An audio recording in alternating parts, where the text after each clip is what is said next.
horta weli ma isweydiisay sababta qaar u cadiinta qaarna u madow yihiin ama uu jiro kala duwanaanshaha midabkiisa bannaan? Bal maanta aan isla fahanno sababta dhabta ah. Horta waa inaan marka hore ogaanaa in jirkeena uu leeyahay midabeeyo loo yaqaano melanin oo ay aadanaha dhan ka siman yihiin, kaas oo jirkeena siiya midabka madow ee aan aragno, wuxuuna sidoo kale naga difaacaa shucaaca qoraxda ee waxyeellada leh ee loo yaqaan UV ama ultraviolet. Bilowgii aadanahu bini'aadamku waxay degnaayeen goobaha dhulbaraha, gaar ahaan qaaradda Afrika, midabkooduna wuu madoobaa maadaama ay degnaayeen goobo ay ku badan tahay shucaaca qoraxda ee ultraviolet-ka. Madowgaasna wuxuu ka caawinayay in shucaaca qoraxda ayna burburin faytamiinkooda B9 kaas oo lagama maarmaan u ah taranka iyo caafimaadka jirka. Laakiin sheekada dhan waxay bilaabatay markii bini'aadamka qaarkiis 100,000 ilaa 70,000 oo sano ka hor ay u hayaameen goobo kala duwan, especially cirifka waqooyi ee dhulka, halkaas oo uu ku yar yahay qoraxda.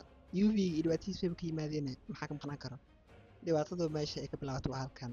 Waxaa jira xaddi UV ah oo jirkeenu u baahan yahay si uu u samaysto vitamin D kaas oo muhiim u ah habdhiska difaaca jirkeena iyo lafaheena. In kumanaan sana waxa uu natural selection ka bilaabay ama jirkoodu la qabsaday inuu iska yareeyo midabeeyaha melaninka maadaama aad markaas loogu baahnayn jirkooduna uu u helo UV ku filan si uu u samaysto vitamin D-ga, taas oo sababta inay caddaadaan. Marka arrintaas oo dhan waxay u laabanaysaa shucaaca UV-ga iyo soo saaridda melaninka, taas oo evolution-ka aadanaha ka caawiyay inay soo saaraan heerar kala duwan oo midabeeye ah si ay uga sii noolaadaan deegaanada ay ku nool yihiin. Laakiin DNA ahaan aadanaha 99.9 way ka siman yihiin, waxayna ka soo faracsameen hal shucuub oo ah Homo sapien-kii ugu horreeyay. Waxaan rajeynayaa inaan wada fahnay haddii ay jiraan sheegashooyin ama dhacdooyin aan la yaabtay in la soo wadaag si aan iskula ogaano waxa uu cilmiga ka dhaho.